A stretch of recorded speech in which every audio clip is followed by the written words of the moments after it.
माझ्या बोलण्यातला अर्थ तुम्हाला कळला असेल की 5 तारखेला विजयोत्सव हा साजरा करणारच आम्ही सगळ्यांशी बोलतो आहोत. ज्याप्रमाणे आंदोलनात सगळे पक्षभेद विसरून आमच्यासह एकत्र उतरले होते, तीच एकजूट आपल्याला विजयोत्सवामध्ये दाखवण्याची आवश्यकता आहे की जेणेकरून ह्या सरकारचा एक कुटील डाव होता की पहिलं मराठी अमराठी करायचं, मराठी भाषिकांमध्ये फूट पाडायची. आता मराठी भाषिकांमध्ये फूट पडत नाही, मराठी अमराठीवाद होत नाही हे बघितल्यानंतर मराठी माणूस एक येऊ नये म्हणून आता हा जी आर त्यांना रद्द करावा लागलेला आहे.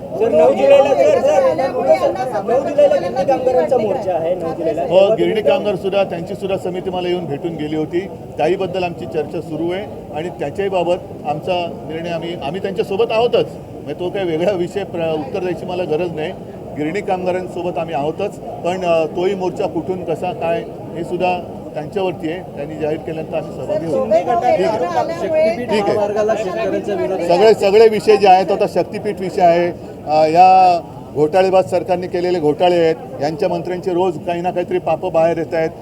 शेतकऱ्यांचे विषय तसेच प्रलंबित आहे. ह्या सगळ्या गोष्टी आता काल परवाकडे आदित्यने विषय घेतल्यानंतर घाईघाईने त्यांनी कॉलेज ॲडमिशन केल्या. आता या मुलांची यादी जाहीर झाली. मला आता उत्सुकता आहे कारण आज सगळ्यांच्या घरी पेपर आलेत ना, या मराठी पेपर आलेत ना. मला उत्सुकता आहे की ही कमळी कोणत्या भाषेच्या शाळेतनं शिकली. कारण मार्क मिळाले 100 पैकी 100, कमळी आमची 1 नंबर. आता ही कमळी नेमकी कोणत्या भाषेच्या शाळेत शिकली, त्या कमळीवरती कोणत्या भाषेची सक्ती होती का, तिने 100 मार्क कसे मिळवले, का त्या 100 मार्कात सुद्धा EVM तिने वापरलं होतं का, तर ती मला उत्सुकता आहे. त्याच्यामुळे कमळी आमची 1 नंबर म्हणणारे कोण आहेत त्यांना मला आता बघायचं आहे.